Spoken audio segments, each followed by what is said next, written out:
Hello viewers, welcome to Renew Media. This is the time for Silence Movie Review. Martin Scorsese's Silence is a story of faith and anguish. It tells of a Portuguese Jesuit priest, Father Rodrigues, who in 1643 heads into the dark heart of Japan, where Christians are being persecuted, boiled alive, immolated and crucified. Rodrigues, Andrew Garfield, sets out to help keep the church alive in Japan, a mission that perhaps inevitably leads to God. The film's solemnity is seductive, as is Mr. Scorsese's art, especially in light of the triviality and primitiveness of many movies, even if its moments of greatness also make its failures seem more pronounced. Mr. Scorsese's work has long involved struggles of faith of one kind or another, from the religious guilt that afflicts Harvey Keitel's thug in Mean Streets, "You don't make up for your sins in the church," through that circle of hell known as the Wolf of Wall Street. In Silence, the struggle begins in a mistreated landscape, where severed human heads rest on a crude shelf, like trophies of some ghastly victory. Today, decapitations in the name of religion are a gruesome hallmark of Islamist extremists, but here they introduce a dispute involving the Japanese authorities, who, intent on maintaining the country's power and isolation, are set on eradicating Christianity, its proselytizers and converts. Figures soon emerge from the mist, notably Father Ferreira, Liam Neeson, who, as gaunt and tormented as any martyred Caravaggio saint, watches in gaping horror as guards ladle water from hot springs on shrieking Christians. Rodrigues learns about this hellish scene from Father Malignano, Kieran Hines, who also relates that Ferreira has renounced his religion and is living as a Japanese. Rodrigues, having studied with Ferreira, refuses to accept that the older priest's belief has been shattered, and departs for Japan accompanied by another priest, Father Garup, a fine, underused Adam driver, and a Japanese guide, Kichijiro Yosuke Kubazuka. Excellent. The movie's early scenes are filled with severe pictorial beauty as the pale thermal steam snaking around the martyred Christians gives way to the vaulted white room, where the black-clothed Jesuits meet. The chromatic contrast between the inkiness of their cassocks and the room's ascetic whiteness finds an echo in Rodrigues's rigid dualism, a belief in absolutes that will be tested. His resoluteness even seems answered by the calm camera work, no jitters here, which early on is dramatically punctuated by a ravishing overhead shot of the three Jesuit priests gliding down a flight of stony, bleach-white stairs, as if they were being looked down on from high above. Whether this represents God's vision or that of the priests, it is very much the point of view of the movie's own creator. This overhead shot, and others suggest that there's a divine aspect to the priest's mission, an idea that Mr. Scorsese visually and narratively underlines in the Lazarus-like cave, in which Rodrigues and Garup first take shelter in Japan, in Rodrigues's self-aggrandizing identification with Jesus, and, crucially, through the figure of Judas. As in Mr. Scorsese's 1988 film, The Last Temptation of Christ, his messy, excitingly alive adaptation of that Nikos Kazantzakis novel, Judas must play a part in Silence, because without him there can be no Jesus. Once in Japan, Rodrigues and Garup make contact with a village of hidden Christians, who live in fear of the authorities, and a cobra-like smiler known as the Inquisitor, Inao Isiogata, in one of the film's strongest performances. By day, the priests hide in a small, cramped hut near the village. By night, may lead their new flock in dimly lighted rooms, delivering sermons in Latin, baptizing children, and taking confession.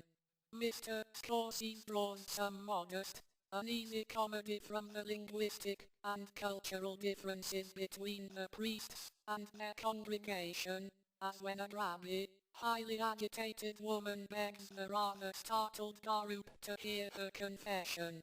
Despite the mugging from both confessor and confessed, the exchange feels forced and comes across as a bid to lighten the gloom.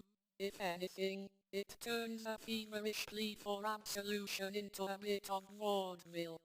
There's something uncomfortably and literally childlike about this child of God, who, like the other villagers, with their pleading eyes and hands, seems like a relic from a white savior myth.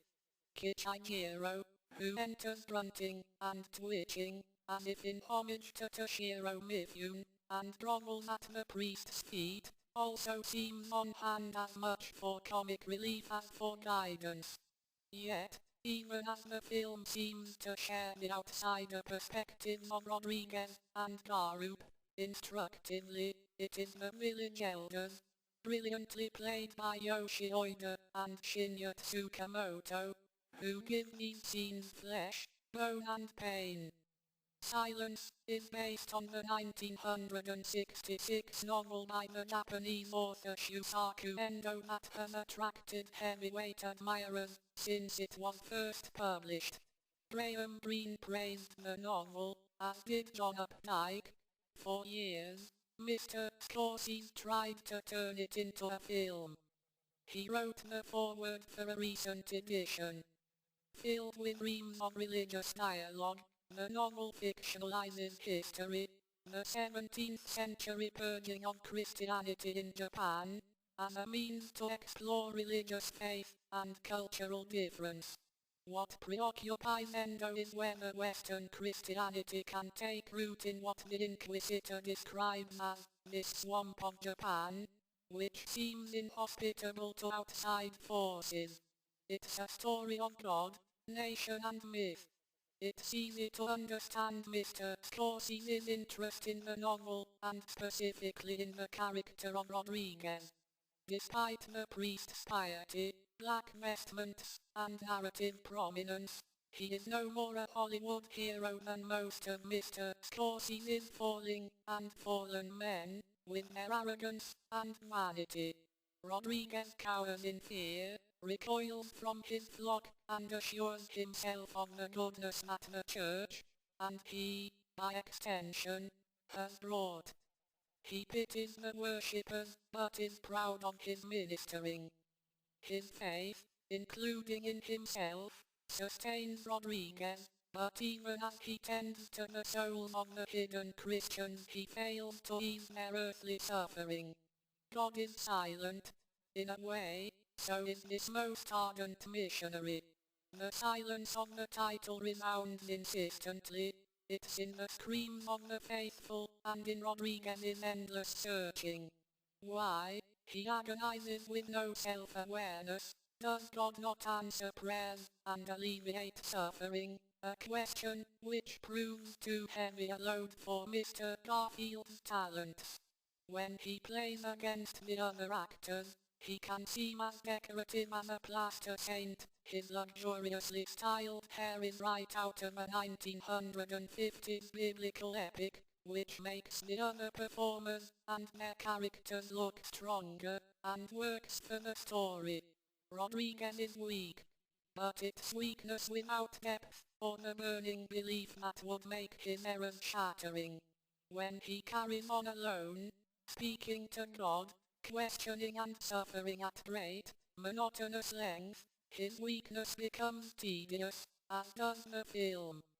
Silence argues against orthodoxy, but its messenger is too pallid. This is less the fault of Mr. Garfield than of Mr. Scorsese's conception of Rodriguez as the story's fulcrum, instead of its void.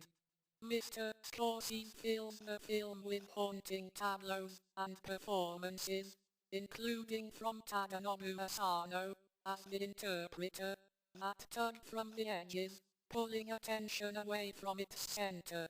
In the end, nothing that Rodriguez says resonates as deeply as Inau's terrifying, teasing whine, which conveys the larger cultural and political stakes. Nothing imparts the mystery of creation as potently as the flicker of a darting emerald lizard, or an eerie parade of cats prowling through a spookily deserted village. These moments shake silence, and you too.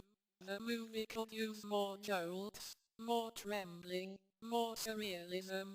Maybe, as in The Last Temptation of Christ, a talking lion to go along with its trippy lizard.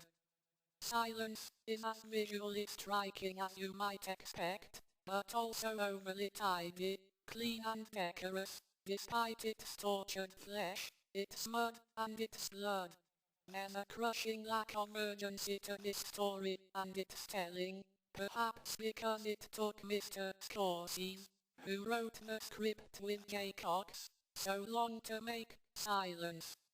It's disappointing, because few directors can engage doubt and belief as powerfully as Mr. Scorsese can, but also because doubt and belief have again set the world on fire. At the last we are gives the rating is 4.5, and movie is very very good. Please subscribe our channel for correct reviews, and remember our channel is Review Media.